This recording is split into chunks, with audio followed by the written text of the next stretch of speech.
Hello and welcome to Straight Onto Disney, a Disney deep dive and analysis podcast, where each week I, your host Jonathan, takes a deep dive into the history of each Disney film and the legacy that they left behind. I'd like to remind you that you can follow me on Instagram at Straight Onto Disney Pod, and you can email me your thoughts at straightontodisneypod@gmail.com. Hello and welcome to this week's episode, where we're going to be diving into Sleeping Beauty. But before, we have mousekeeping to attend to. Jon Favreau has confirmed that the Oswald the Lucky Rabbit series will premiere on Disney Plus in 2027, which is really cool and so interesting to hear that we're going to be getting more Oswald content, which I find so awesome and cool, especially knowing the history with that character, which I do intend to deep dive into at some point. I'm not sure yet when I'm going to dive into those characters. We have a lot of construction updates. Avengers Campus expansion has started to begin again with equipment going in. The Monsters Inc. coaster is currently on schedule and its construction is going on as normal. Piston Peaks has new dirt and walls have been installed. And finally, the Rock and Roller Coaster starring the Muppets sign is now up in Hollywood Studios on the guitar. So there's some real strong beats, and that's meant to open end of the month. So it's definitely on track to open. And that is mousekeeping. Sleeping Beauty is the 1959 American animated romantic fantasy musical film that was produced by Walt Disney Productions and released by Buena Vista Film Distribution. The film is the 16th feature in the Disney animated canon and is based on Charles Perrault's 1697 fairy tale of the same name. The film was directed by Clyde Geronimi as the supervising director, Eric Larson, Wolfgang Rifferman, and Les Clark. The film was produced by Walt Disney. The story was by Erdman Penner, Joe Rinaldi, Winston Hibler, Bill Peet, Ted Sears, Ralph Wright, and Milt Banter. The film stars Mary Costa, Bill Shirley, Eleanor Audley, Verna Felton, Barbara Luddy, Barbara Jo Allen, Taylor Holmes, and Bill Thompson. It was edited by Roy M. Brewer Jr. and Donald Halliday. Studios was Walt Disney Productions. Its distributor was Buena Vista Film Distribution. The film was released January 29th, 1959, with a running time of 75 minutes. The film was released in English with a budget of $6 million and a gross revenue of $51.6 million. Walt Disney had been considering adapting and crafting Sleeping Beauty since the late 1930s, but did not register the production title until 1950, and work on the film took almost the entire decade of the 1950s, thus costing $6 million to make the film, and thus being the most expensive animated feature at the time for the company. So you can understand why there was a lot riding on this film to be able to. There was a lot. So you can understand why there was a lot riding on this film for it to be successful because of how much money had been spent, and they needed to gain that back. And they needed to gain that back to fund the future films that were coming, that they had in the pipeline. The film is notable for having one of the most unified and elaborate designs, which was developed by Irwin Erie. Which was developed by Irwin Erie, among the Disney animated films. Its score was adapted from Pierre Tchaikovsky's In Eponymous Ballet by George Bruns. The film's score was adapted from Pierre Tchaikovsky's Eponymous Ballet by George Bruns.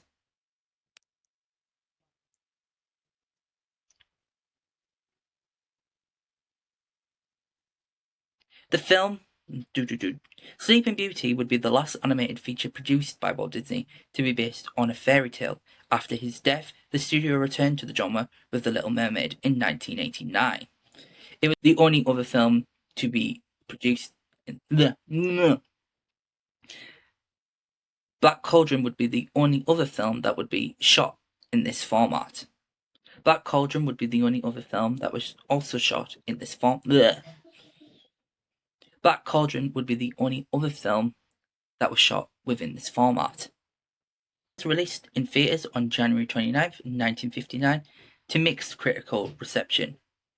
It initially flopped at the box office. Sleeping Beauty was released in theaters on January 29th, 1959, to mixed critical reception. It initially flopped at the box office and was also noted as the film. And it was also the film.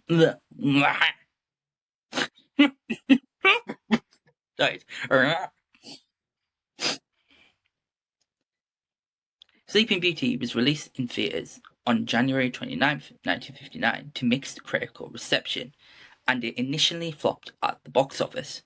It was also noted that this was the film that caused Walt Disney to lose interest in the animation medium. Subsequent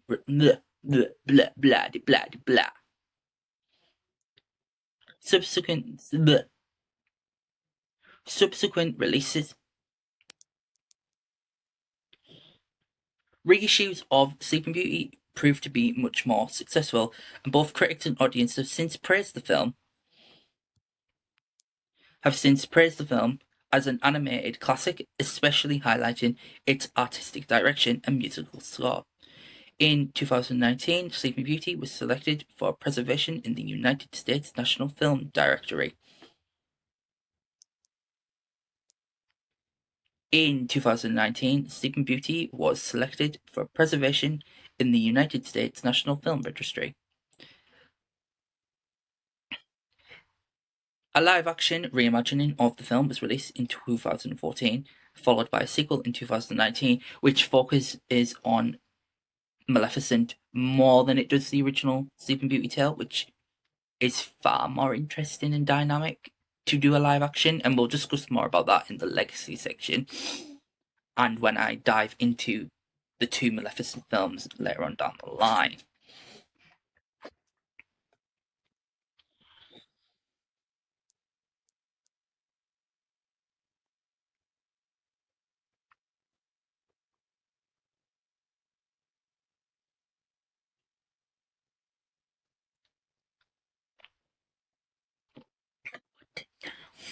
So,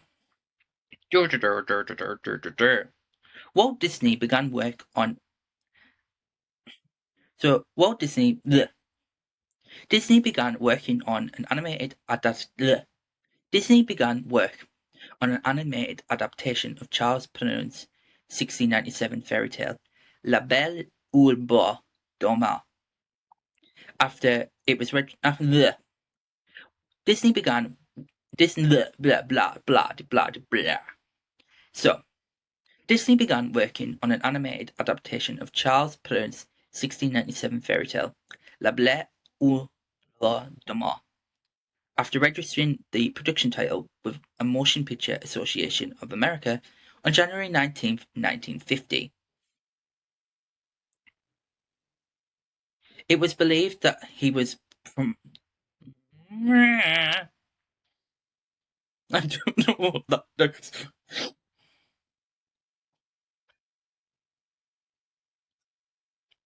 What?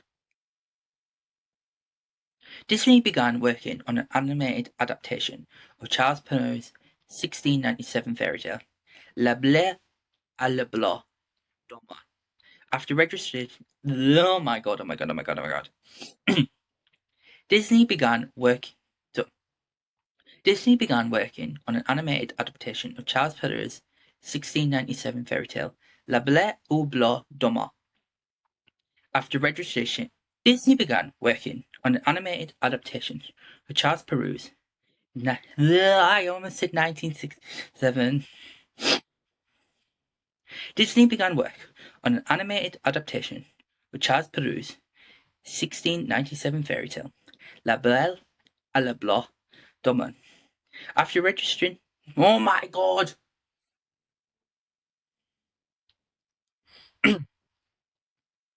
Right. Disney began working on an animated adaptation of Charles Perrault's 1697 fairy tale, La Belle à la Blanc Domaine, after registering the production title with the Motion Picture Association of America. Oh my god. Disney began working on an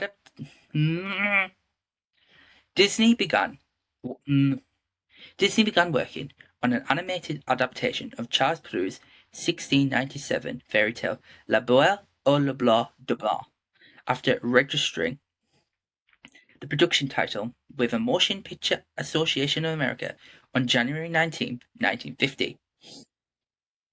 It is believed that he was prompted by the positive reaction of the previous It is believed that he was prompted by the positive reaction of the previews and the overall production quality of Cinderella, which was to premiere next month. Disney first considered producing Sleeping Beauty in 1938, which is really interesting to see here that once again, another of these 1950 classics was first an idea within the earlier days of Disney that probably would not have been able to be constructed in the way that we know today had they have been done in those earlier days, especially when it comes to human characters. Prince Philip would not have the meatier role that he has if this film had been released in those earlier days of the Disney company.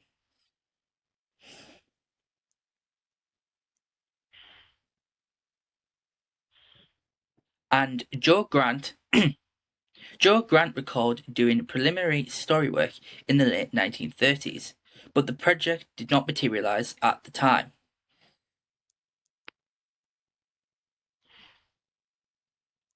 Development upon the film was reportedly underway by November 1950.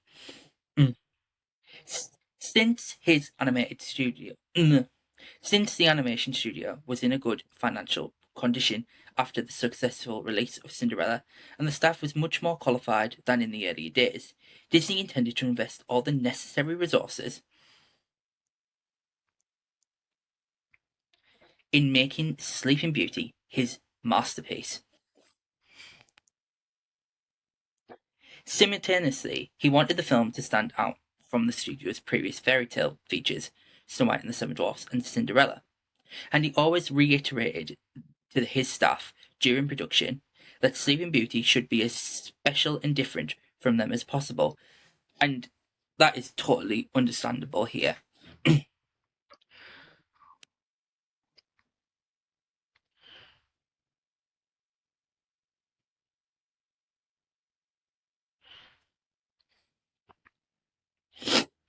And that is completely understandable here because at the time he had at the time Disney was known for creating the fairy tales, for bringing them to life for much more younger audiences, and you can understand why we would want to see.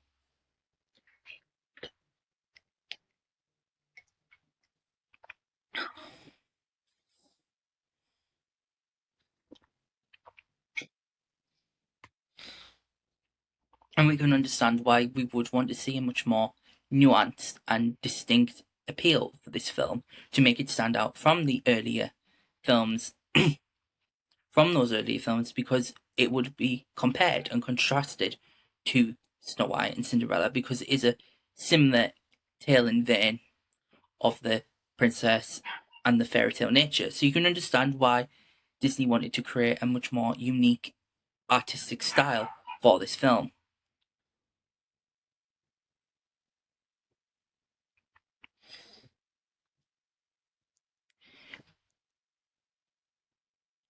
Story work on the film began in early 1951, with Bill Peet, Ted Sears, Winston Hibler, and Ralph Wright brought in as story artists. From the outset, they decided to eliminate. From the outset, they decided to. From the outset, they decided to omit the. From the outset, they decided to omit the second half of Pumit's tale, which tells about the life of a sleeping beauty after she was awakened by an unknown prince, and marries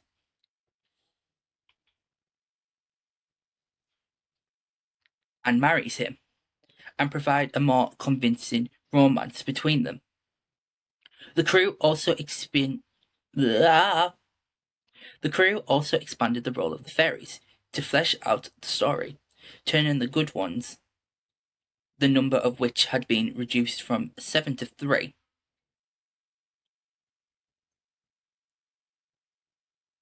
Stop speaking.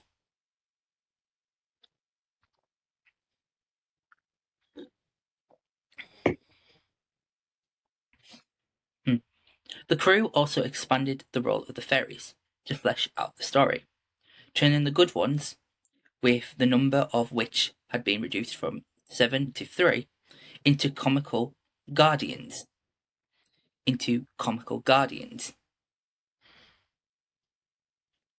of the princess, and the evil one into a more formidable villain than her crone counterpart from the original tale.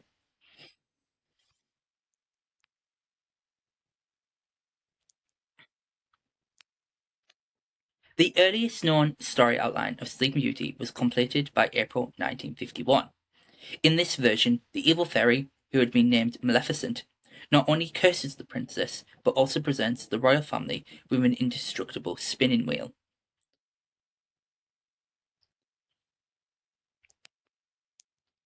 After all attempts to get rid of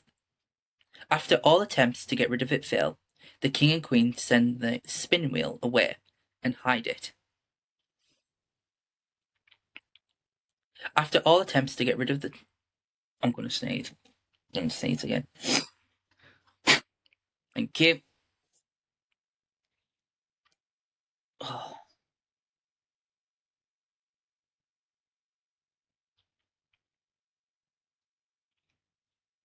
After all attempts to get rid of it fail, the king and queen send the spinning wheel away and hide their daughter behind the castle walls, never letting her out. Shortly before her 16th birthday, the princess disguises herself as a maid.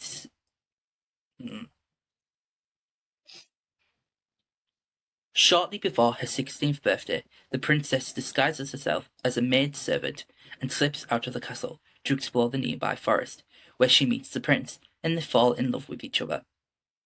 On the princess's 16th birthday, Maleficent tricks her into pricking her finger on a spinning wheel.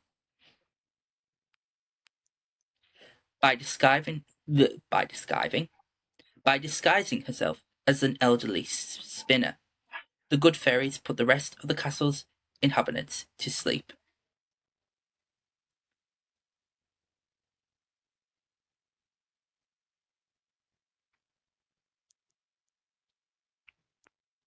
Until the princess is awakened, and Maleficent surrounds the castle with an impenetrable wall of thorns. A few years later, the prince returns from a mission in a distant land and fights Maleficent with the help of the good fairies before waking the princess with a kiss on the forehead, along with the rest of the castle. Other ideas that emerged during this period of the story development included the good fairies trying to protect the princess from Maleficent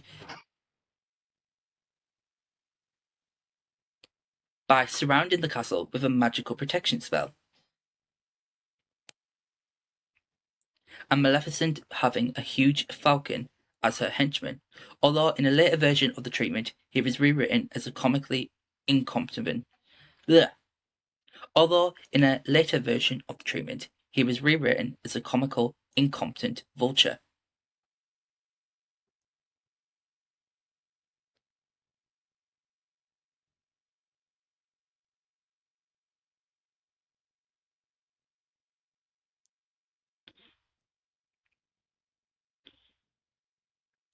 We have a quote here from Walt Disney, and once again, I'd like to say thank you to disneyfandom.co.uk for where I get most of my notes from. In this quote, thank you to. We have a quote here from Walt Disney, and I just like to say thank you to disneyfandom.com.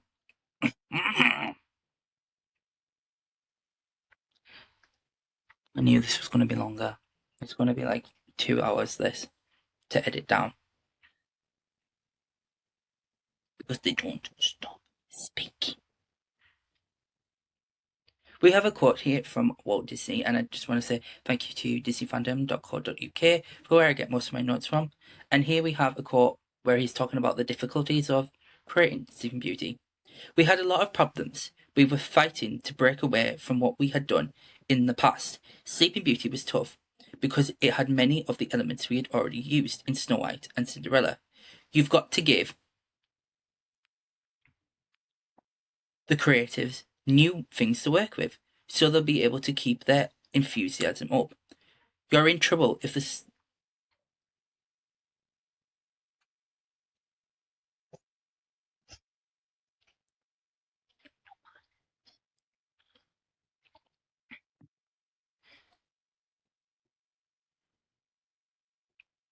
You're in trouble if they start saying, "Haven't we done this before?"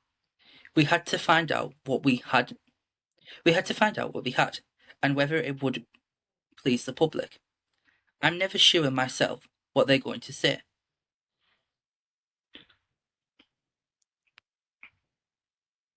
And what's really interesting here is that they knew that there was a lot of similarities that they'd already done with Snow White and Cinderella, and they had to find new ways that would entice audiences to watch this film and also be able to say, "Oh, this is something new that I've not watched," because there are many similarities with the ideas of the sleeping curse being a major factor in this film, much more so than it is with Snow White. So there is some differences there when it comes to the idea of the ways that they use this, but you can understand why audience might say, "Oh, I've already seen this, so I'm not going to go and watch this," because Snow White did a lot of the similar things. Cinderella did a lot of similar things. So you can understand why they had to make this a bit more different and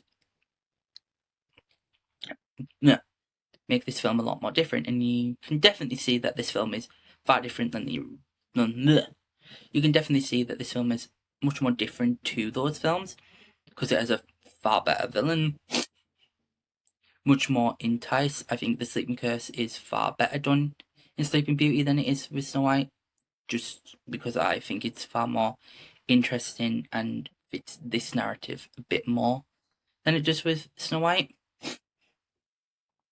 So that's why if I'm gonna pick one, I think Sleeping Beauty is a better film, and that's more down to the way it's structured, its character developments that we're gonna dive into. In June 1952, a complete storyboard presentation of Sleeping Beauty had been created. However, Disney rejected it, deeming the proposed version too similar to the studio's previous fairy tale features. As a result, the story artists abandoned the original treatment and started it all over again, although they retained some of the early suggestions. These included the encounter of the prince and the princess before she falls asleep, the climactic wake-up kiss, and the shorter duration of the enchanted slumber, which lasted 100 years in the original. And the shorter duration of the enchanted slumber, which lasted 100 years in Purmer's original tale.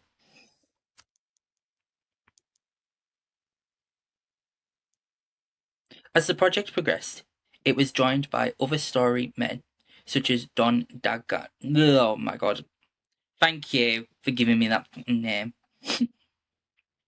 As the project progressed, it was joined by other storymen, such as Don Dagaradi and Ken Anderson, who were also appointed production designers for the film. The story underwent heavy revisions over the course of the several months of meetings with Disney's personal attendees.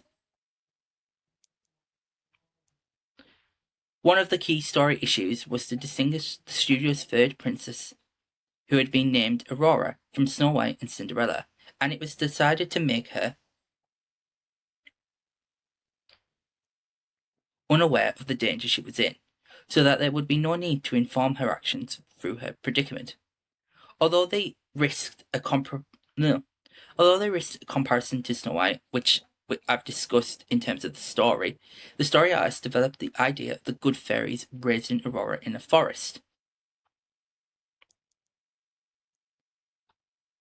cottage, with the difference that the princess would not know about her real identity or curse. She also she was also given a much more modern and sensible personality to make her more appealing to audiences. As the animator's skills in creating a realistic male figure had improved since Snow White and the Seven Dwarfs, Disney insisted on expanding the role of the prince, who had been named Philip. The story artist initially developed an elaborate sequence in which Aurora and Philip meet during a treasure hunt, but it was quickly abandoned due to div- but it was quickly abandoned due to divi- but it was quickly abandoned due to oh my dividing dividing but it was quickly abandoned just because it wasn't fit in the narrative or the story. And divert I can't how do you pronounce it? Dividing I can't pronounce that. Dividing. However, it was abandoned due to not fitting the narrative structure of the film, and instead was written that would and thus it blah, blah, blah, blah. But it was quickly abandoned due to device. But it was quickly abandoned due to not fitting the narrative structure of the film, and thus they would meet in the forest. By chance, without realizing each other's identities. Aurora would then find out about her royal lineage and betrothed to the prince, and accept it sadly, unaware that he and the man she met were the same person, while Philip was to rebel against the prearranged marriage for a peasant girl he'd met, unaware that she was Aurora, leading to their accidental separation. Although earlier versions of the story suggested a direct encounter between Maleficent and Aurora, Disney felt that the eerie, haunting presentation of a victim powerless in the hands of evil would be a stronger and better choice. So it was decided to have Maleficent lure Aurora to the spinning wheel with hypnosis.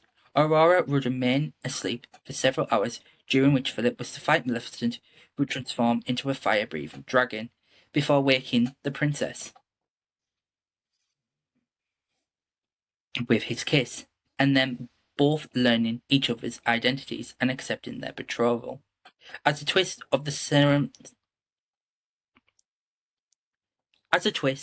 sentimental slumber in the original tale, and to further emphasize the role as Aurora's true love, the story men developed a plotline of Maleficent abducting Philip and planning to keep him locked up for a century. Several of the story elements originated from discarded ideas.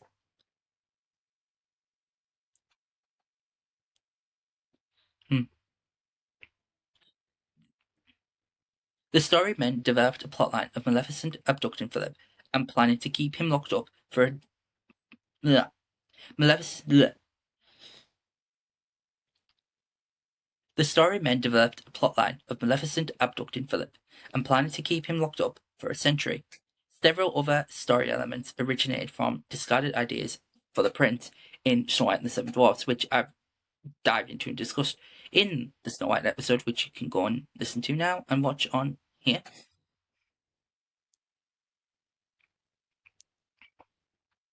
including Philip's escape from Maleficent's stronghold with the help of the good fairies, as well as his final dance with Aurora in the clouds, which was Disney's favourite concept. For Sleeping Beauty, Disney chose a more serious narrative direction, trying to avoid subplots and focusing on the central storyline and the personalities of the characters as a result. Several sequences and story ideas, particularly those involving the three good fairies, were altered or dropped entirely. The fairies, who had been renamed Flora, Fauna, and Merryweather, were originally supposed to have power over areas of nature according to their names. Flora would be in charge of plants and flowers. Fauna would oversee the animals and the birds, and Merryweather would control the climate. Despite the great comedic potential, the idea was abandoned because Disney felt that it did not advance the central storyline. And ultimately, I can understand why Disney would do this. Yes, it's a really cool and interesting concept that could be dived into and discussed in maybe spin-offs. And to be fair, it kind of developed into the Tinkerbell films a little bit. But at this time, this kind of subplot wasn't serving the grander narrative. If they'd done this and added that Maleficent had some kind of climate, something like that, it might have fitted the storyline more if it was more in depth. It feels like we're trying to world build within this Sleeping Beauty narrative, and that could have been an interesting sequel or interesting prequel to dive into the fairies. Whereas it's not really developing the central storyline of Sleeping Beauty, so I can definitely understand why Disney would cut this. But it is an interesting thing that Disney could dive back into and do some more 2D animation with characters that audience already love and adore, and maybe develop these characters a little bit more, and could have done in the live action films. So it's an interesting thing to think about. Erdmann, Penner, and Joe Rinaldi developed a sequence in which the fairies try to bake a birthday cake for Aurora and end up accidentally blowing up the oven, but Disney discarded it as well, finding the sequence too slapstick and more suitable for a Donald Duck short, which is understandable. The scene in which the fairies find out that Philip has been captured by Maleficent. No, what that was he? The scene in which the fairies find out that Philip has been captured by Maleficent was originally supposed to end with them recovering. The scene in which the fairies find out that Philip has been captured by Maleficent. The scene in which the fairies find out that Philip has been captured by Maleficent was originally supposed to end with the discovering the prince's hat in the cottage. But Disney personally expanded the scene to enhance the fairies' personalities and make them more sympathetic by having them dare to fight the much more powerful Maleficent. Was meticulous about choosing the voice actors for Sleeping Beauty. He spent 3 years searching for the voice of Princess Aurora, with the story artists overhearing sample recordings of 40 female singers, 15 of whom had auditioned in person. Mary Costa was cast by June 1952, when Disney was about to give up work on the film altogether. Costa got into the audition after meeting the film's original composer, Walter Schumann, who heard her impromptu singing at a dinner party for the entertainment industry and invited her to come to the studio the next morning to try out for the role. A native of Knoxville, Tennessee, Costa had a strong southern accent which almost prevented her from being cast until she proved to the filmmakers that she could speak with a British accent. Later that day, Disney personally contacted Costa by phone to confirm that she had landed the role.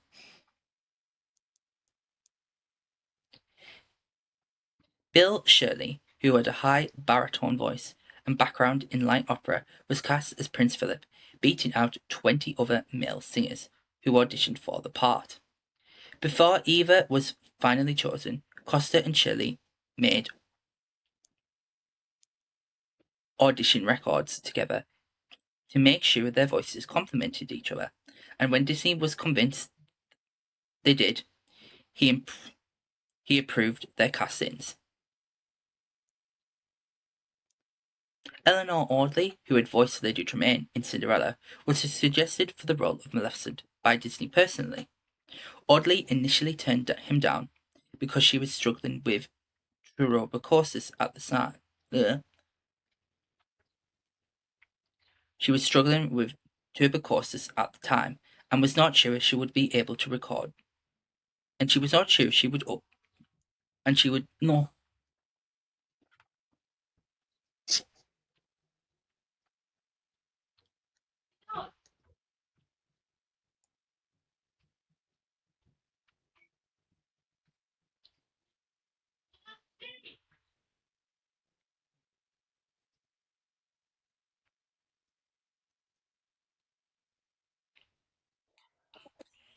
Oh, God's sake.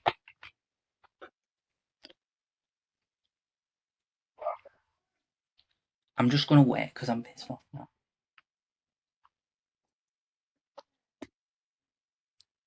Stop speaking. Audley initially turned him down because she was struggling with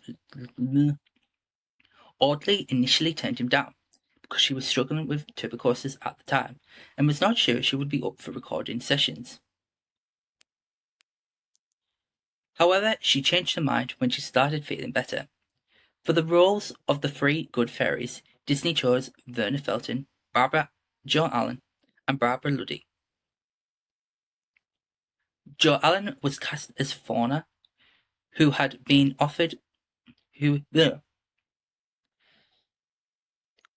often was cast as Fauna. Jo Allen was cast as Fauna, who had been often compared by the Storymen to Vera Vertig, Allen's character from Bob Hope's radio program. Luddy, who had just voiced Lady in Lady and the Tramp, landed the role of Merryweather. Felton, who was a favourite of Disney and had voiced characters in several of his previous features, such as Dumbo and Alice in Wonderland, was cast as Flora. Felton is also believed to have voiced Queen Lear, but to date the studio has no clear records detailing who actually voiced the character, which is so interesting to hear.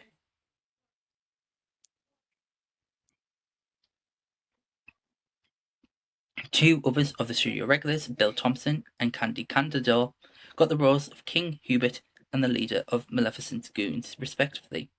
Taylor Holmes was cast as King Stefan, beating out a number of other actors who had auditioned for the role, including Hans Conried, who'd voiced Captain Hook, and George Dallin in Peter Pan.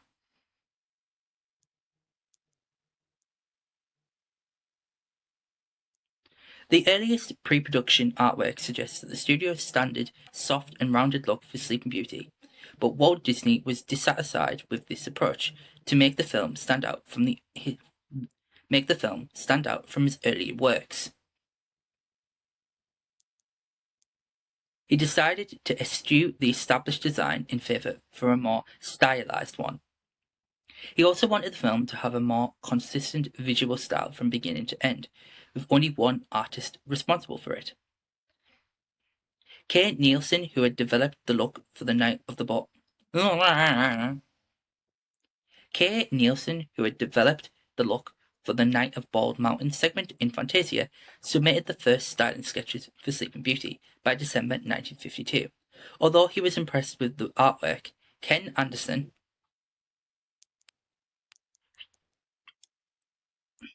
felt that Nielsen's pastels would be difficult to translate into animation, and Disney asked John Hench to help rework Nielsen's paintings with opaque cel paints.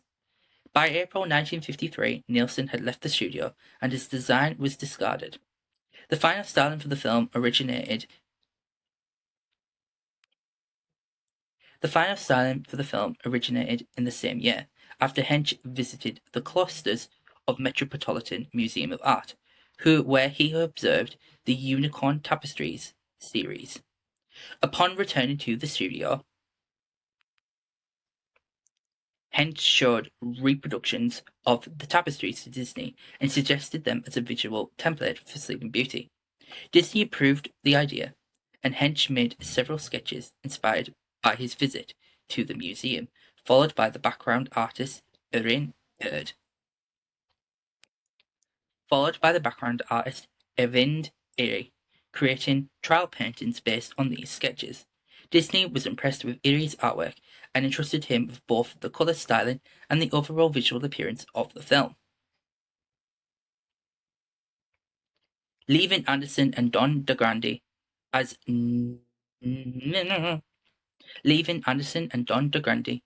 nominal production designers, Erie was given unprecedented artistic freedom and a private room to work in, where he would study fine art books,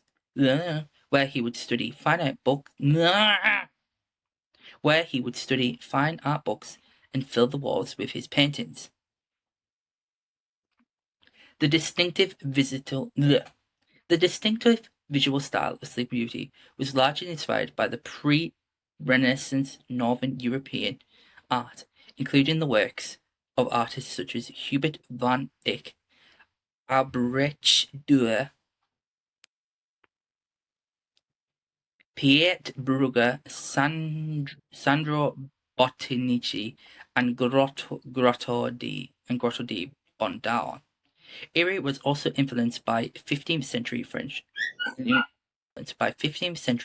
illuminated manuscripts, in particular Thérèse Lerich's Horace Dudre du Berry by the Limburg brothers, from which he took the key colours for the film, such as yellow-green for Maleficent's flames, or pink and blue for Aurora's royal gown. Other sources of his inspiration included Gothic architecture and tapestral Japanese prints, and Parisian miniatures. Erie paired historical influences with a modernist approach, suggesting a more stylized and boldly colored look to the backgrounds and characters than in any of the previous Disney animated features. So you can understand why this film cost $6 million to create. Several medieval-based films such as Henry V. Several medieval-based films such as Henry V and Romeo and Juliet also partially inspired the design and colour styling of Sleeping Beauty. Erie worked on the film for 5 years, earning around $400 Erie worked on the film for 5 years, earning about $400 a week.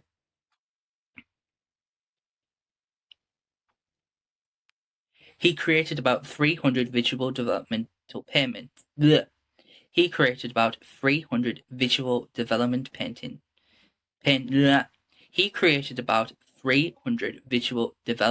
paintings, hundreds of thumbnail sequence sketches, and dozens of background paintings, some of which were 15 feet long. More than 800 other backgrounds were done by a group of artists who worked under Erie's supervision and had to learn to follow his style exactly to ensure the consistency of the film's appearance. These included Frank Armitage, Thelma Whitmer, Al Dempster, Walter Peregoy, Bill Lane, Ralph Hewlett, Dick Anthony, Phil Motolaw, Richard H. Thomas, and Anthony Rizzo. The elaborate background paintings for Sleeping Beauty could take 7 to 10 days to complete, whereas it only took 1 day to paint a typical animated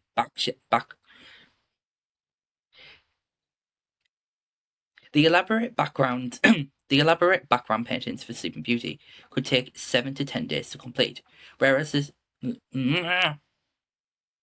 elaborate background paintings for Sleeping Beauty could take 7 to 10 days to complete, whereas oh my fucking god, babe. The elaborate background paintings for Sleeping Beauty could take 7 to 10 days to complete, whereas it only took 1 day to paint a typical animated background. Inspired by Erie's visual approach, Disney decided to film Sleeping Beauty in a 70mm version of the Technorama process as the first animated feature in this format. It was the second Disney animated film photographed. It was the second Disney animated film photographed, photographed, you idiot. It was the second Disney animated film photographed in widescreen after Lady and the Tramp, which was shot and released in CinemaScope. But unlike the former, the production of Sleeping Beauty was entirely planned with the intention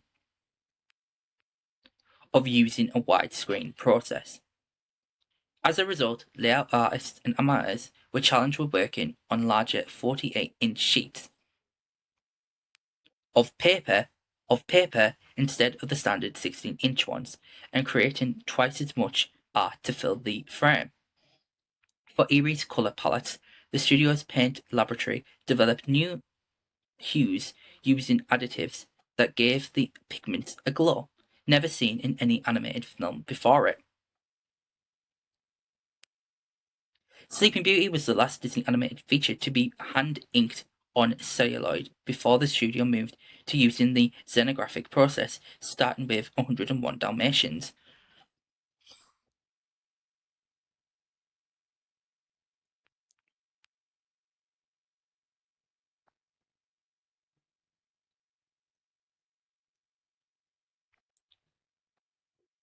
Layout artist Tom Oreb, whose designs employed a straight against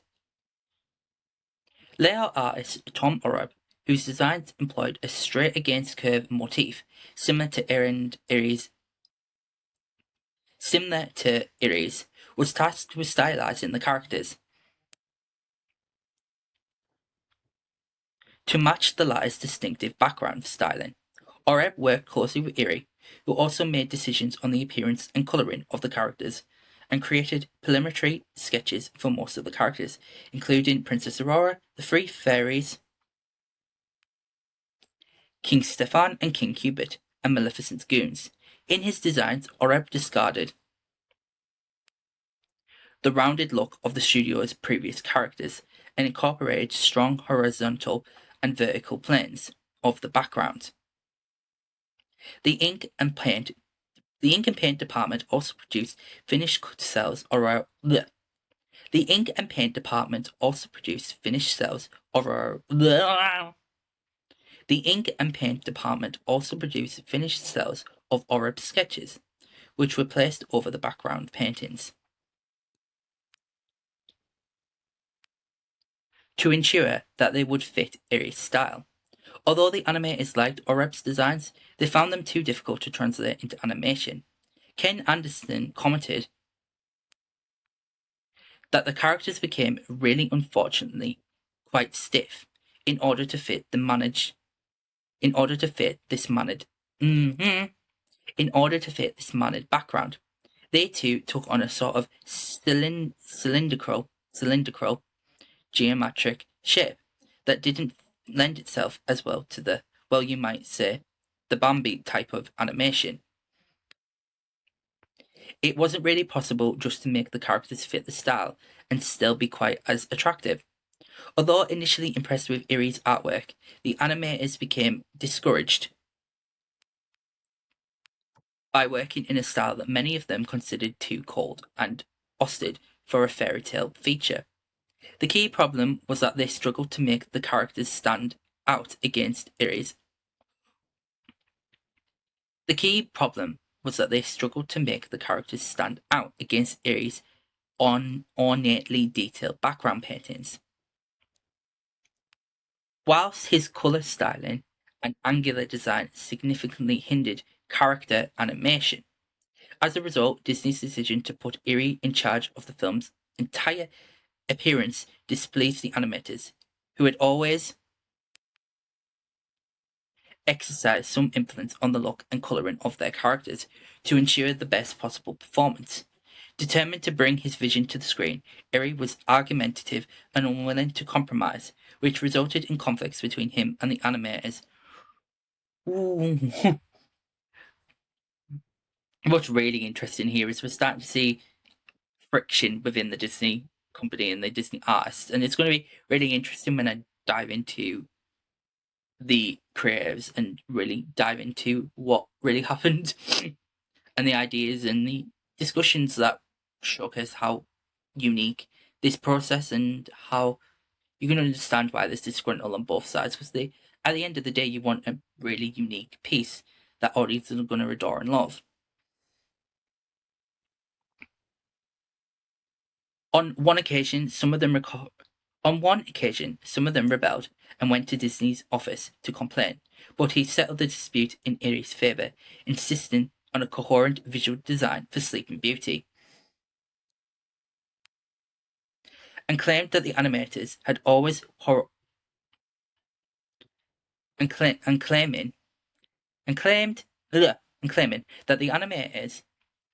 that animators had always homogenized the style of the past inspiration artwork, such as Mary Blair's. Because of the intricate stylization of its characters, the assistant animators had to follow strict requirements down to the exact width of the pencil lines, and as a result, they could finish around 8 drawings per day, while 24 were required for every second of the film. Sleeping Beauty features contributions from each of the Disney's 9 old men, a bit in different capacities. Milt Carr, Frank Thomas, Mark Davis, Ollie Johnston, and John Louisbury were the film's leading animators. Disney assigned Davis to work on both Aurora and Maleficent. Davis collaborated with Oreb and designed Aurora with angular features and sharpened clothes, while also incorporating elements of Art Nouveau and Art Deco into her. Art Nouveau and Art Deco into her hair. The design was so refined that it could take one full day for in-between animators to complete one clean. Ugh. The design was so refined that it could take one full day for in-between animators to complete one clean-up drawing of Aurora. Davis's original designs for Maleficent had red trim on her. This is interesting. Davis's original design for Maleficent had red trim on her costume to emphasize its flame-like shape, but Erie asked for the color to be changed to lavender to better fit into his Davis's original design for Maleficent had red trim on her costume to emphasize its flame-like shape, but Erie asked for the color to be changed to lavender to better fit into his background palettes. Animating Maleficent proved difficult for Davis since she barely interacted with other characters, but the story artist solved the problem by giving her a pet raven. Carr animated Prince Philip, his horse Samson, King Stefan, and King Hubert. Lounsbury co-animated Carr's characters, while also working on the forest animals and the leader of Maleficent's goons. Thomas and Johnston supervised the animation of Flora, Fauna, and Merryweather. Thomas and Johnston supervised the animation of Flora, Fauna, and Merryweather. Erie and Oreb originally designed the characters in strict geometric style to reflect the three primary shapes: square, triangle, and circular. Square, triangle, and circle. Don DeGrande set the final designs, giving the fairies' faces a rounded look, but keeping their clothes angular to match the background styling. Ward Kimball was the in-between animator for several scenes.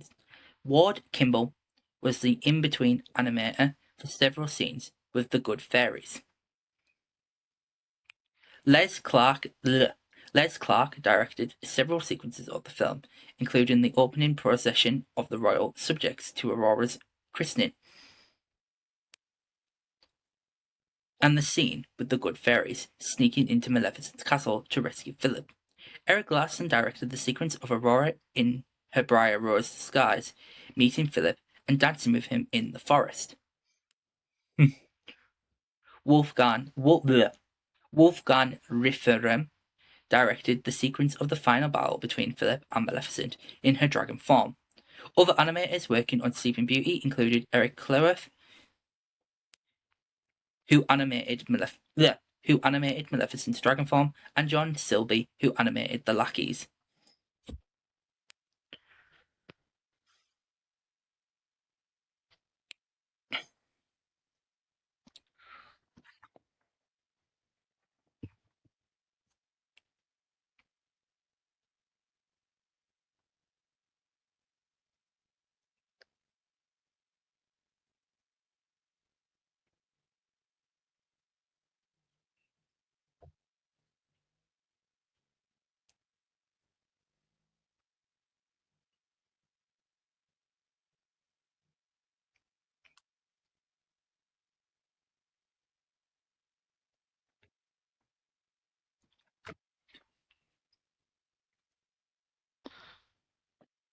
It's 77 minutes. What now?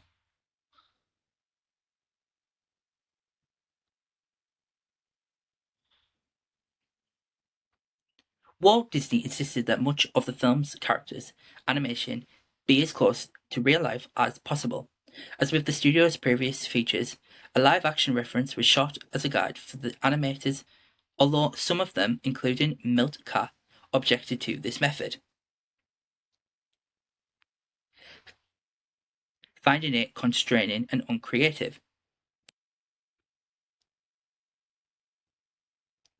Catherine Beaumont, who had voiced and modelled for both Alice and Wendy Darling in both Alice in Wonderland and Peter Pan, as we've discussed before, provided some preliminary reference for Princess Aurora. Helen Stanley, who had posed for the title characters in Cinderella, was hired as a full-time model for Aurora. By March 1954, Stanley's costume for the scenes with Briar Rose By March 1954, Stanley's costumes for the scenes with Briar Rose was created by Alice Estes, a student at the Chennai Art Institute, at the request of Mark Davis, as her first job assignment for the Walt Disney Company. Stanley additionally provided the reference for some scenes with the Three Good Fairies: Spring Byington, Frances Bavier, Madge Blake, Marjorie. Spring Byington, Frances Bavier, Spring Byington, Frances Bavier, Madge Blake, Marjorie Bennett, and Trudy Schupp were among the actresses who also played the fairies in live-action footage. The role of Prince Philip was modelled by Ed Kemmer. For the footage of the final battle sequence, he had to ride a wooden wagon imitating a horse, which was controlled by animators. Cubby O'Brien, a mousekeeper Cubby O'Brien, a mouseketeer of the Mickey Mouse Club, provided the references for Philip as a child. In addition to voice acting, Eleanor Audley served as the model for Maleficent, along with Jane Fowler, who also provided the reference for the Queen.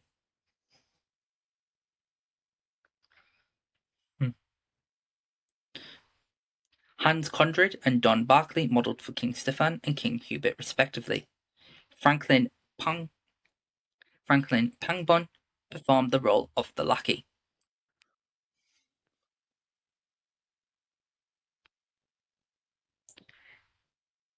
The lengthy production of Sleeping Beauty was caused by a number of factors. As we've been discussing throughout this, there's a lot. Which the studio staff collectively called the deluge. By mid-1952, Walt Disney planned to release the film in 1955. Production started in July 1953 when supervising director Wilfred Jackson began work on a pilot sequence of Princess Aurora meeting Prince Philip in the forest. He recorded dialogue, made a running reel, and was starting to hand out He recorded dialogue, made a running reel, and was starting to hand out preliminary animation before Disney discarded the original version of the sequence. Jackson, Ted Sears, and two other story artists spent several months rewriting it, but Disney was dissatisfied with the revised version and accepted it only after the sequence was redone, almost completely. In December of 1953, Jackson suffered a heart attack, and Disney asked Eric Larson to take over as supervising director.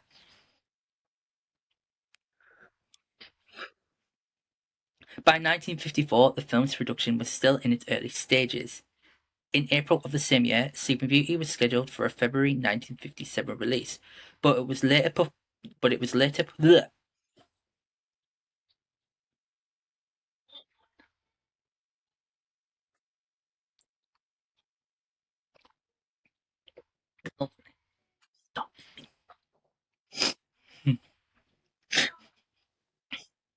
In April of the same year, Sleeping Beauty was scheduled for a February 1957 release, but it was later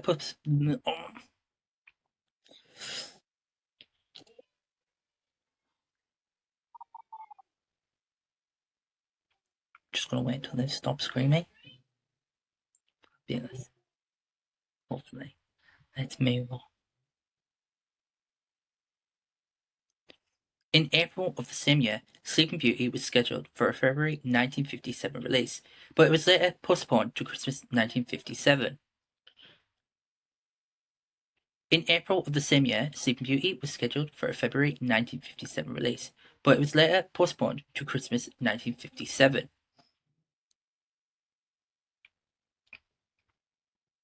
In July 1954, Disney began developing his own theme park and several television shows, such as Disneyland and Mickey Mouse Club. And most of the studio staff working on Sleeping Beauty, including Irving Irrit, was reassigned to these projects.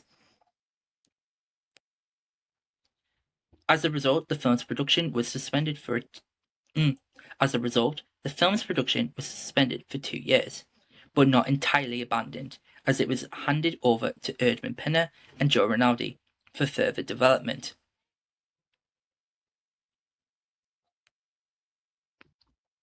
By early 1955, the project had been prepared for a general storyboard discussion with Disney.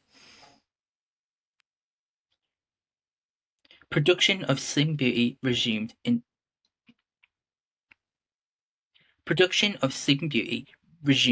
earnest of December 1956. Although Disney wanted to oversee every aspect of the film, he remained preoccupied.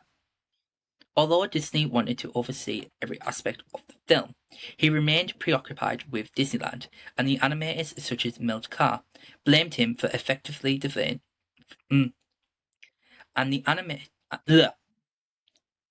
Although Disney wanted to oversee every aspect of the film, he remained preoccupied with Disneyland, and the animators such as Milt Kahr blamed him for effectively delaying the production and not giving the project any attention.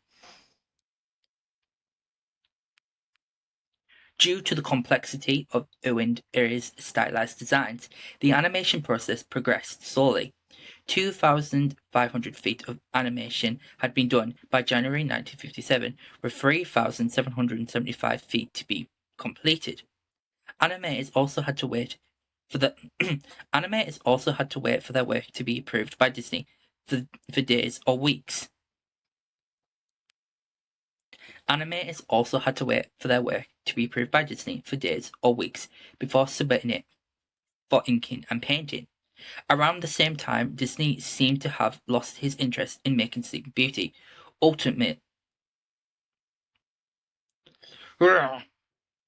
Around the same time, Disney seemed to have lost his interest in making Sleeping Beauty the ultimate in animation. Around the same time, Disney seemed to have lost his interest in making Sleeping Beauty, the ultimate in animated filmmaking, and in the project as a whole.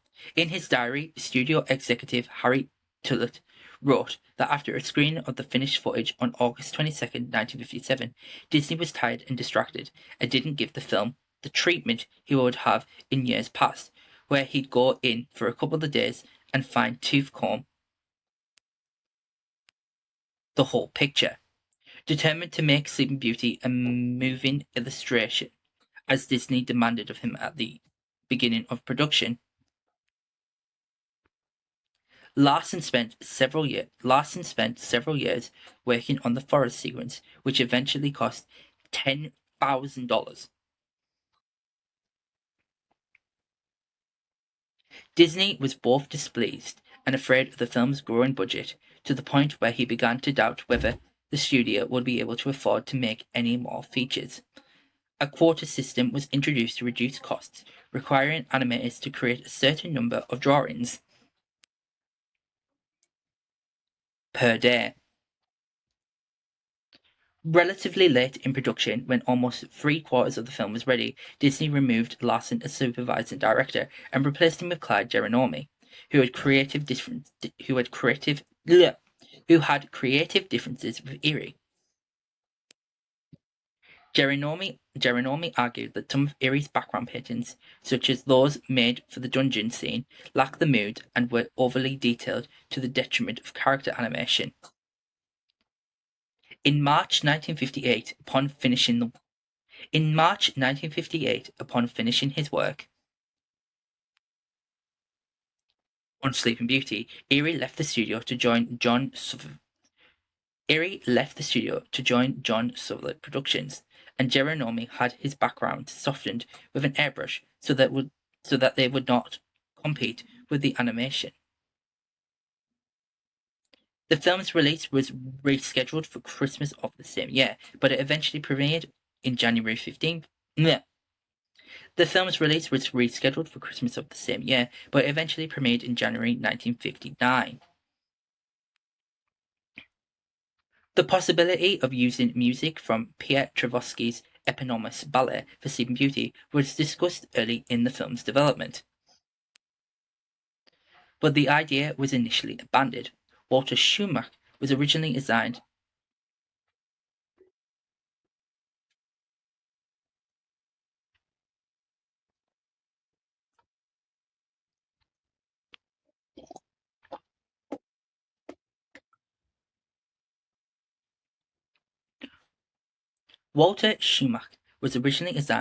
as the composer, and by April 1952, Sammy Fain and Jack Lawrence had signed on to write an original.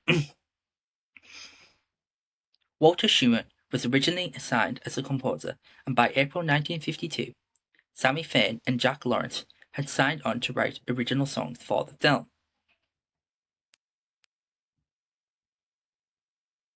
Walt Disney returned to the idea of using Tchaikovsky's ballet score in 1953, effectively rendering the song score by Fain and Lawrence unusable, except for Once Upon a Dream, which they based on the ballet's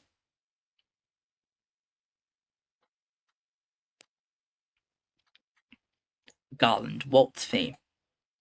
Schumann eventually left the project due to conflicts with Disney, and George Bruns took over as the film's composer.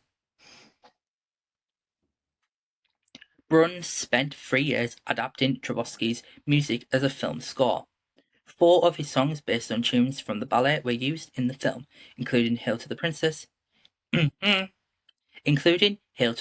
Aurora, The Gifts of Beauty and Song, I Wonder, and Sleeping Beauty. For Skumps, Bruns had to compose his own Tchaikovsky-style melody because he could not find anything fitting in the ballet. Lyrics for the song were provided by Tom Adair, Erdman Penner, Winston Hibler, and Ted Sears. Recording of the music for Sleeping Beauty took place in a state-of-the-art studio in Berlin with the Grand Symphony Orchestra from September 8th to November 25th, 1958.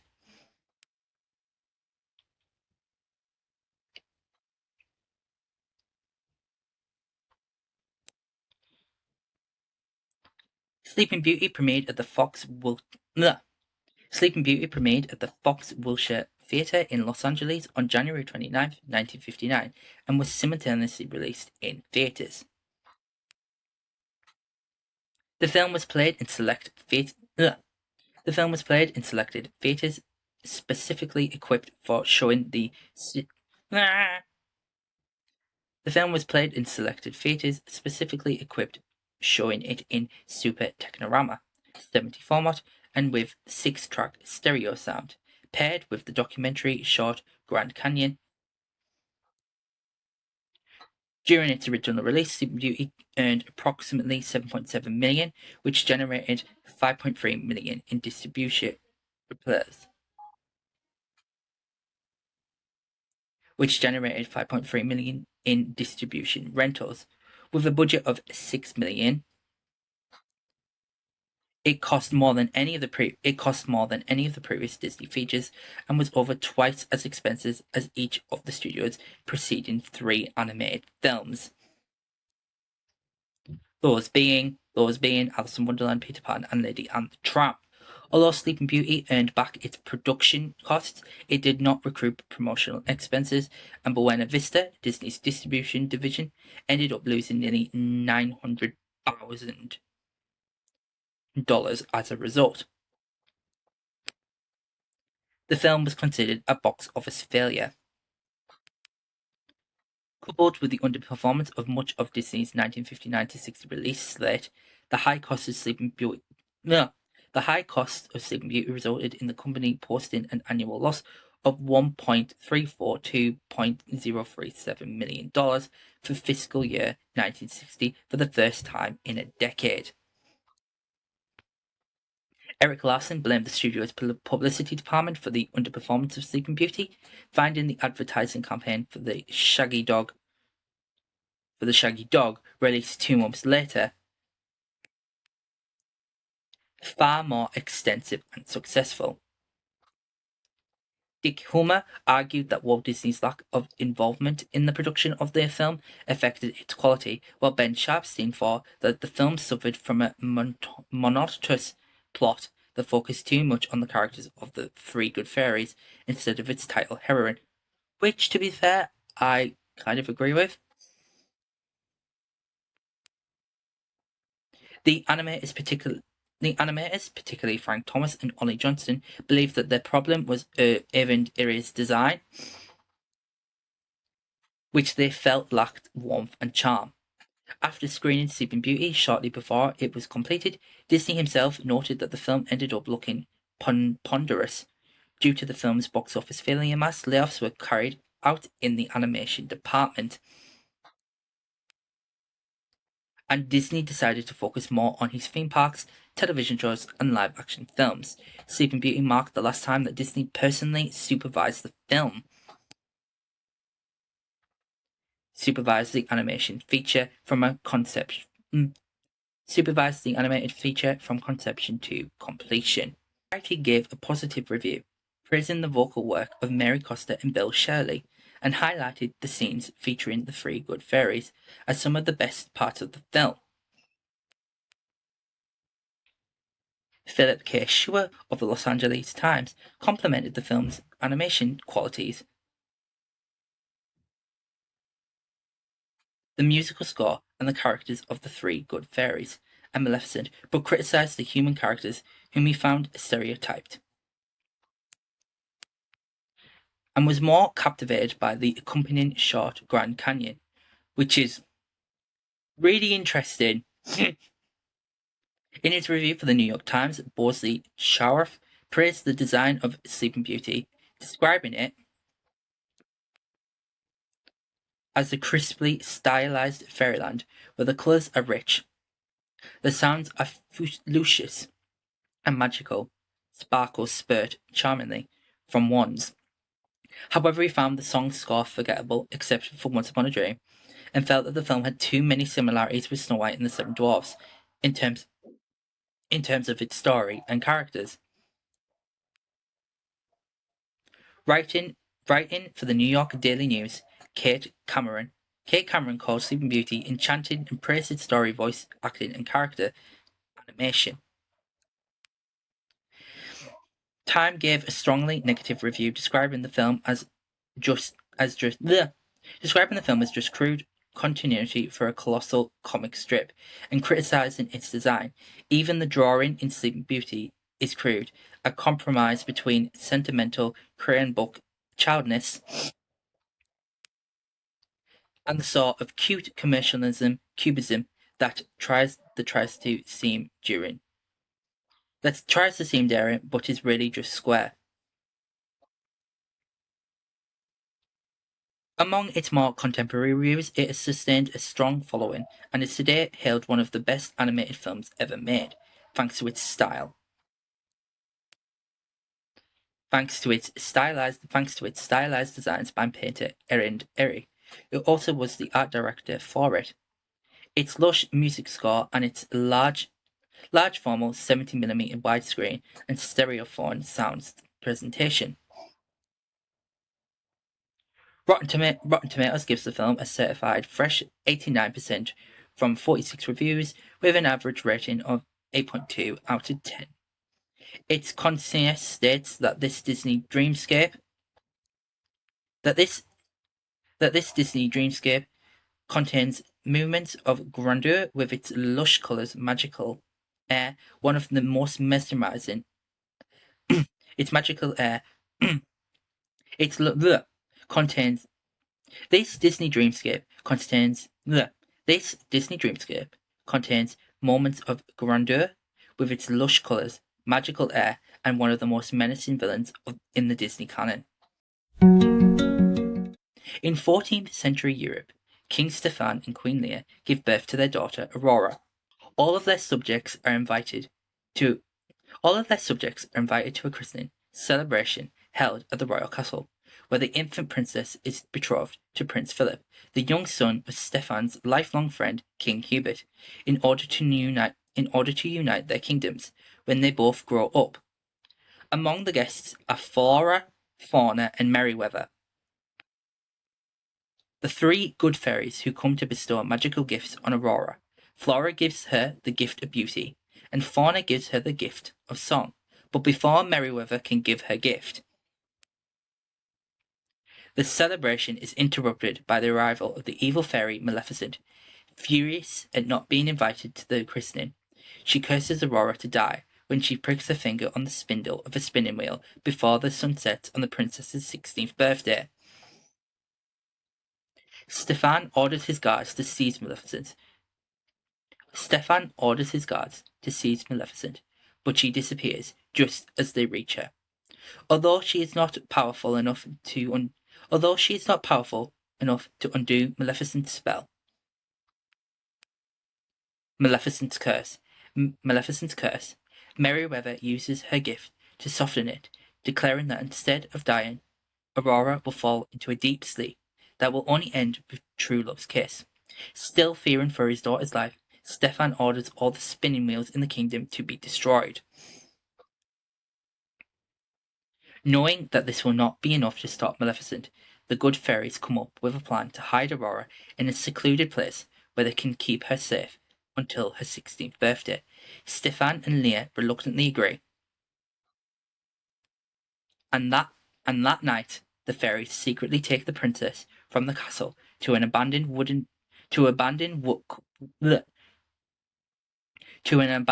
woodcutter's cottage deep in the forest. They pose as mortal peasants and raise Aurora as their own, calling her Briar Rose to conceal her true identity. Upon discovering that Aurora has disappeared, Maleficent sends her goons to find her, but they stupidly spend almost 16 years searching for a baby rather than a growing maiden, much to the frustration of their mistress. As a last resort, Maleficent sends her pet raven Diabo to look for the princess. As the years pass, Aurora grows into a beautiful young woman with a lovely singing voice, in accordance with the gifts of the good fairies, whom she believes to be her aunts. On her 16th birthday, the fairies plan to prepare a surprise birthday.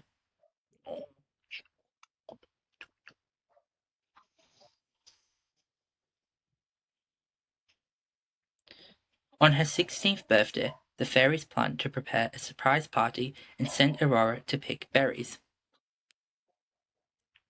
warning her not to talk to strangers. In the forest, Aurora meets her animal friends and entertains them with her singing voice, while wondering why she was sheltered from the world, and why her aunts overprotect her. Aurora's singing attracts Philip, who has grown up into a handsome young man, and is out riding in the woods with his horse Samson. Having dreamed of meeting a handsome prince, Aurora instantly becomes attracted to him, and they fall in please do, and they fall in love with each other. Realizing that she has to return home, Aurora flees from Philip without learning his identity, nor does he learn hers, but not before asking him to come to her cottage that evening. Back at the cottage, the good fairies use magic for the first time in 16 years to conjure presents for Aurora. While Fauna prepares the cake, Flora and Merryweather argue about the colour of Aurora's dress and begin to duel with magic wands, which attracts Diablo's attention. When Aurora returns, she tells her aunts about the young man she met and about the young man that she met and fell in love with, and the fairies are forced to reveal her true identity as a princess and that they will take her back to her parents' castle that evening. They also sadly inform Aurora that she is betrothed to Prince Philip and must never see her beloved again. Much to her chagrin. After overhearing their conversation, Diablo flies off to inform Maleficent. Meanwhile, as everyone in the castle awaits for Aurora's return, Stefan and Hubert argue about their future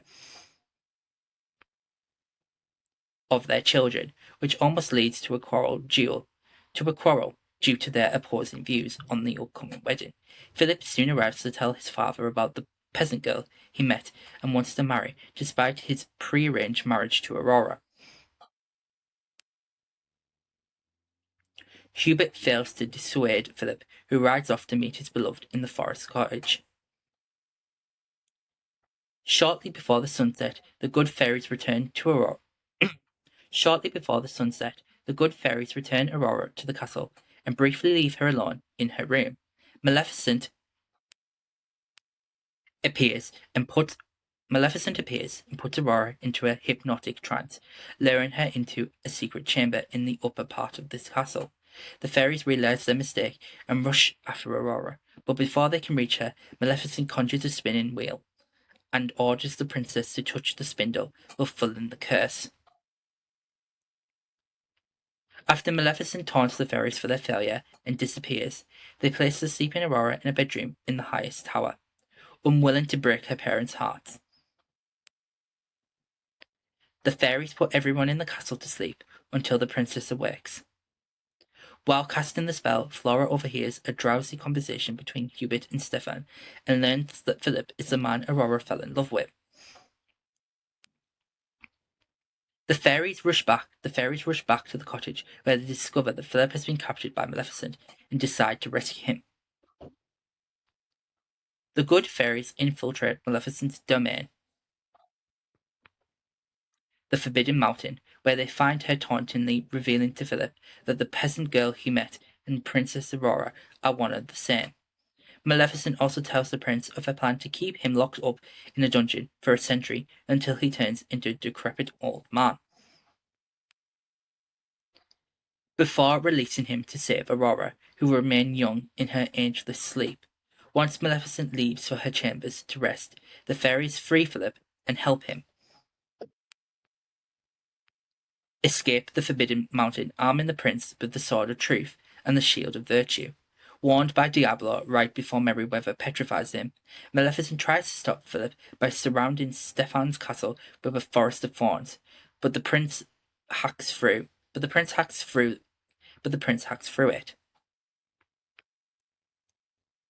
Maleficent then confronts Philip personally and transforms herself into a gigantic fire-breather dragon, comment, bleh, cornering him on a cliff in the ensuing fight. With the help of the fairies, Philip throws the sword into Maleficent's chest, killing her and sending her crashing down into the abyss. Afterwards, the good fairies lead Philip to the highest tower of Stefan's castle, where he finds Aurora and gives her a kiss, which awakens her and all the other inhabitants of the castle. The couple descends to the ballroom, where Aurora reunites with her parents, and then joyfully dances a waltz with Prince. And delightfully dances a waltz with Philip. The legacy of Sleeping Beauty. Well, as we've discussed throughout the production history, there's a long and interesting and unique production history with Sleeping Beauty. It took an entire decade for this film to get off the ground, to be released, and there's so much production history that is really interesting and unique to dive into and to discuss. And honestly, it's been one of the more fascinating ones to dive into a little bit and understand the art direction, the story, and how it came from the original draft. So there is quite a lot of legacy that Sleeping Beauty still has to this day. I think the first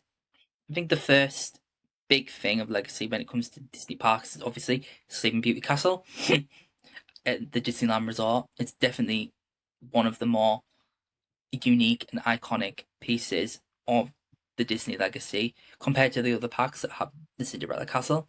It has the Sleeping Beauty Castle, and we'll dive more into the parks in a minute. Obviously, Sleeping Beauty is one of the many. Sleeping Beauty is one of the many films that have. No, Sleeping Beauty is one of the many films that's received a live action in the form of Maleficent and Maleficent Mistress of Evil, which is a more interesting take on doing the live action. Like the Alice in Wonderland one, it's much more different to the original tale. Yes, it takes the characters from the original Sleeping Beauty, but it elevates and it's much more focused on Maleficent and Aurora's relationship, which I find really interesting and unique to dissect and dive into, which we will do when we get to that film down the line. The characters of Sleeping Beauty appear within Once Upon a Time, more Maleficent than Aurora and Philip. Aurora and Philip are big parts of Once Upon a Time's second season and continue to appear throughout season 3 and 4. Maleficent has a bigger role in season 4, but that is much more unique and diverse, which I can't wait to chat about that point. The characters from Sleeping Beauty all appear in Once Upon a Studio. Sleeping Beauty has a interesting legacy with the descendants, as Maleficent is a part of those films, as is her daughter Mal, and then Aurora's daughter Audrey, and there's that kind of rivalry as well. So that's a really interesting thing to talk about. that kind of legacy. There's a Disney Channel legacy there, as there is with Sophia the First. Maleficent, Sleeping Beauty, the fairies, all of them appear within the Kingdom Hearts franchise across all the games. Maleficent was a playable character in Disney Infinity 2.0 with a figure, but that was based on the appearance in Maleficent rather than the original film.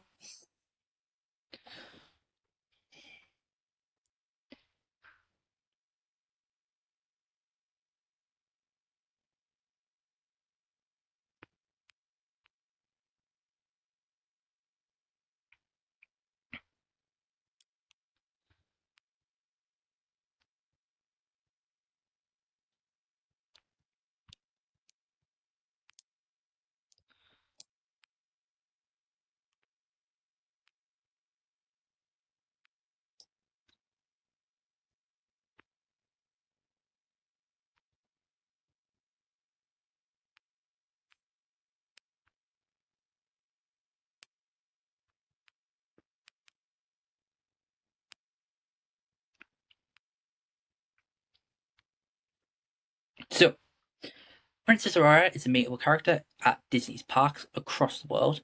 She's usually at Fantasy Fair in Disneyland Park or in stage shows that include a princess scene. If it is not her and Prince Philip, it is Belle and the Beast. If it's not her and Prince Philip, it is either Belle and the Beast or Ariel and Eric. Aurora has her own spell card as Aurora's Rose. Aurora has her own spell card known as Aurora's Rose Petals in the attraction Sorcerers of the Magic Kingdom. Aurora also appears on the Prince. Aurora also appears. Aurora also appears on the princess's themed float in Mickey's Sound Station. Aurora also appears on the princess-themed float in Mickey's Sensational Parade, as well as in Jubilation, Mickey's Once Upon a Christmas Time Parade, and Flights of the Fantasy Parade. She is also featured on the final floor. She is also featured on the final float, themed after Sleeping Beauty in the grand finale of Magic Happens, where her dress can change between pink and blue. For meet and greets, Aurora can be found at the Magic Kingdom. For meet and greets, Aurora can be found at the Magic Kingdom's Princess Fairy Tale Hall. Occasionally in Epcot, she can be found in the France Pavilion, only a short distance away from where guests can also meet Belle, in a gazebo close to the International Gateway, and stations for the watercraft coming from the nearby resorts, and the Disney Skyliner. During the wintertime, she'll be wearing a coat stylized version of her dress to keep warm, with the collar much thicker with fur and her shoulders and neck. With her shoulders and neck protected as well against the colder temperatures. Aurora is also present for the Fantasylands of both Disneyland Paris and Tokyo Disneyland. Aurora also makes meet and greet appearances aboard the Disney Magic. She and Philip can also be seen dancing during the I See the Light segment of Disney Dreams at Disneyland Paris. Princess Aurora appears on screen with Philip during Princess Medley, but not in every show. Aurora also reappears riding Steamboat Willie at the top with the other Disney princesses and many other Disney characters within Fantasmic. Aurora also appears dancing with Cinderella, Snow White, and their princes at Dream Along with Mickey. Aurora assists Cinderella and Snow White in making Mickey's dream of being a princess come. Aurora assists Cinderella and Snow White in making Minnie's dream of being a princess come true. She reappears at the end with the other characters and celebrate the defeat of Maleficent and her minions Captain Hook and Mr. Smee. At the Disney theme parks, Philip appears as a rare meet and greet character. He's usually seen with Aurora in events. For meet and greets, Philip is sometimes found at the Disneyland Resort in California and mostly in Disneyland Paris. Philip appears in the Sleeping Beauty Castle walkthrough, playing the exact role from the film. He appears in the diorama where he fights Maleficent as the dragon. He's then seen giving the Tree Love's kiss to Aurora. Lastly, Philip is seen in the book where he and Aurora were waltzing while Flora and Merryweather change Aurora's dress from pink to blue.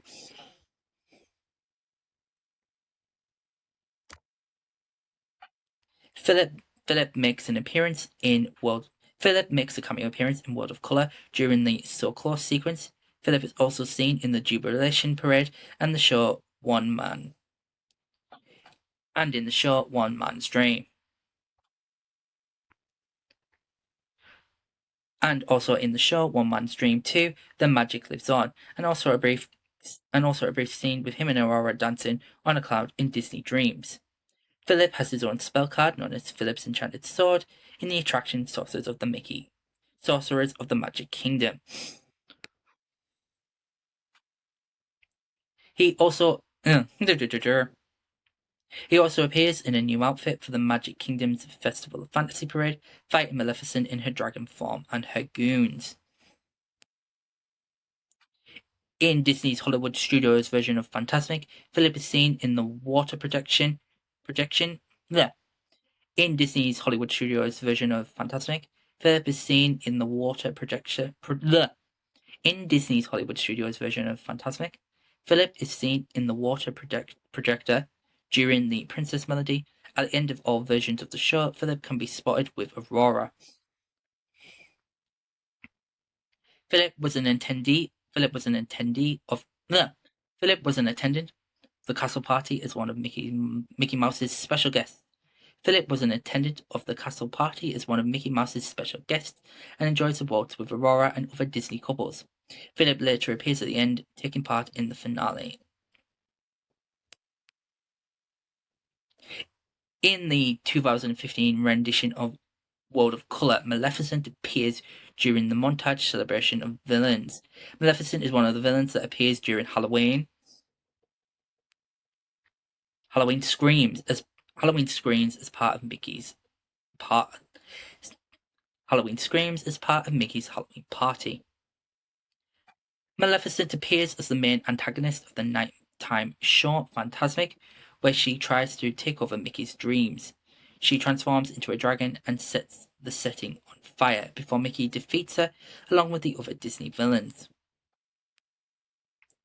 Maleficent appears in the Sleeping Beauty Castle walkthrough in the same role from the film. She appears looming over Aurora after she pricks her finger on the spinning wheel. After seeing her goons through the hallway of the Dawns, Maleficent then appears near a window, summon demons from her castle. She then appears on her throne, looking over a bonfire with Diabo perched on her staff. Maleficent is then seen fighting Prince Philip in her dragon form. She appears at the end of the walkthrough in shadows.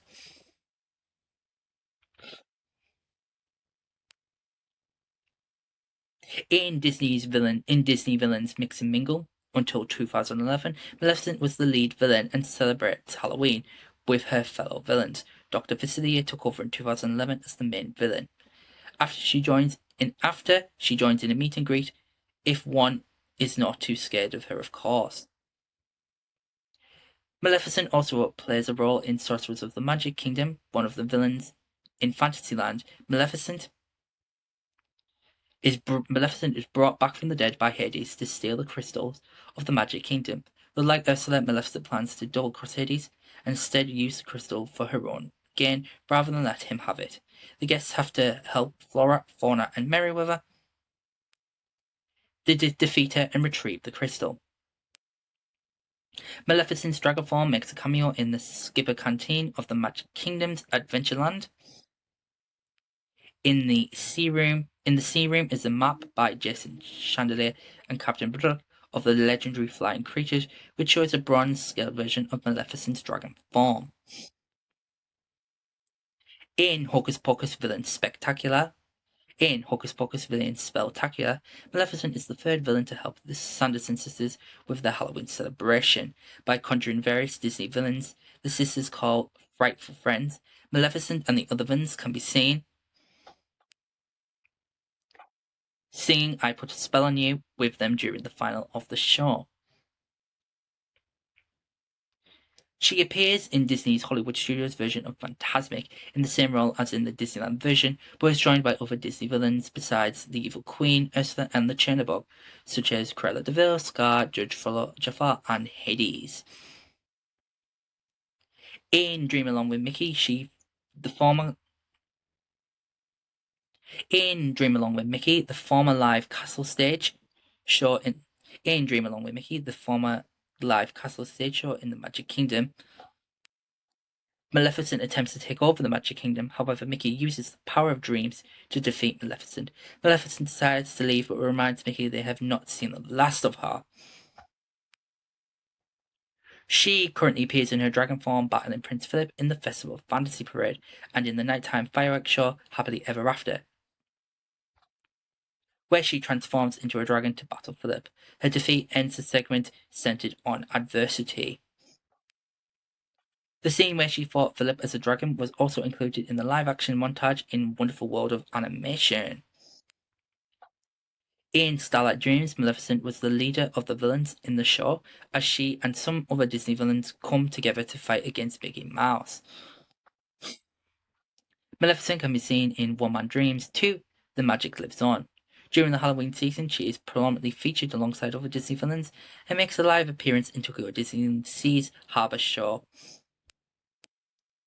The Villain's World. In France, Maleficent also appears in Disney Dreams, where she is summoned by Captain Hook and turns into her dragon form to torment the living shadow of Peter Pan. Maleficent was also seen in Mickey and His Magic Halloween Night and Disney's Maleficent's Halloween Party. At Hong Kong Disneyland, she hosted the 2010 Halloween festivities with an animatronic. Dragon Maleficent being placed in the hub and hosting a variety of Hallow wishes. In Villains Night Out, Maleficent joins the festivities of Jafar and the Evil Queen by inviting a cast of Disney villains to the castle. She also makes an appearance during the final scene of the Nightmare Experiment, scene turning into a dragon. As part of Shanghai Disney's Park's Halloween celebrations, Maleficent joins Dr. Facilier and Hades in the Villains Cavalcade night show.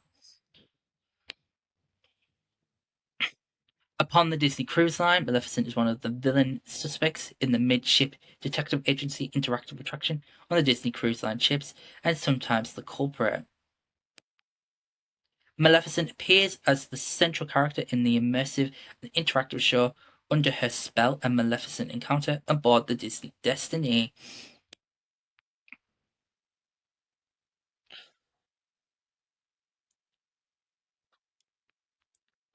In the live nighttime spectacular, Maleficent is the final villain to be called forth by the Evil Queen, who plans to kill Mickey Mouse once and for all. In order to battle Mickey, Maleficent fires a fireball from her staff at him. Before the pinnacle, she stands on the rise. She stands on rises and she transforms into her dragon form and burns the area with her fire-breathing abilities, but is killed along with the other villains by Mickey when he uses the sword in the storm. The depiction of Maleficent's dragon form differs between parks at Disneyland and Tokyo Disneyland Sea. Maleficent was a 45-foot tall audio animatronic, the largest ever built. Disneyland's dragon was codenamed Snacks McGee and frequently referred to as Murphy by fans, referring to the dragon's constant technical difficulties leading up to its debut in the summer of 2009. It did not debut until September 1st, 2009. Whilst the Tokyo Dragon's nickname is unknown, at Disney Hollywood Studios and the original Disneyland version, the dragon is a 40-foot mechanical puppet on a JLG cherry picker. California's original dragon was codenamed Daimon, often misreported as Bucky, while Florida's dragon is codenamed Vivian. In the event that the dragon is unavailable due to technical or weather issues, Maleficent will battle Mickey. Maleficent will battle Mickey in her regular form on her pinnacle, which will lower back down to the ground. Upon her defeat, although her dragon form still appears on the water screen. After the fire destroyed the dragon at Disneyland in 2023, Maleficent currently faces Mickey in her normal form, as previously described. As previously described from 2024 onwards, it is unknown if the dragon will be replaced. The fairies appear in Sleeping Beauty Castle walkthrough attraction at Disneyland, as well as Hong Kong Disneyland.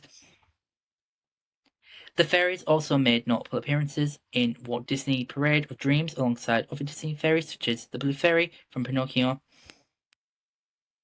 The trio is featured in Sorcerers of the Magic Kingdom. At the Magic Kingdom, Maleficent returns from the dead via Hades and steals a crystal shard in order to Real Fantasyland. Upon finding out about Maleficent's revival, Flora, Fauna, and Merryweather head over to the Forbidden Mountain to find out what Maleficent plans. Unfortunately, one of Maleficent's goons captures Flora and Fauna, but Merryweather manages to escape. Merryweather and the guests travel into Maleficent's castle to free them, beating one of Maleficent's goons and breaking through a door with the Sorcerer's Crest. Flora and Fauna are freed with help from the park guests. To defeat Maleficent, Merryweather also has her own spell card called Merryweather's Storm Spell. The fairies co-host the former fireworks show Magic, Music and Mayhem, where they showcased dazzling fireworks and fought the plans of Captain Hawk. The fairies are very prominent for Tokyo Disneyland's Night Folklore, which is only performed on nights when it's too wet and rainy to run Tokyo Disneyland's Electrical Parade Dreamlights. Both Flora and Merryweather fight over the parade's colours, with Fauna joining in. The trio quarrel mainly between Flora and Merryweather over their colour preferences, as seen throughout the entire parade. The trio also appear for Tokyo Disneyland's 35th anniversary parade, dreaming up during the Disney Princess section, led by Fairy Godmother.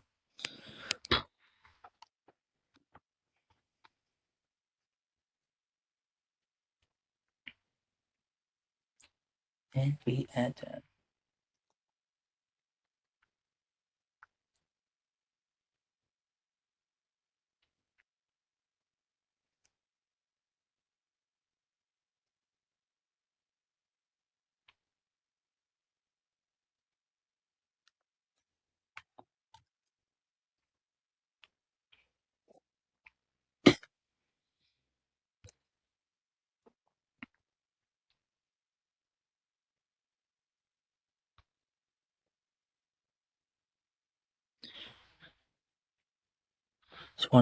It's 90 minutes.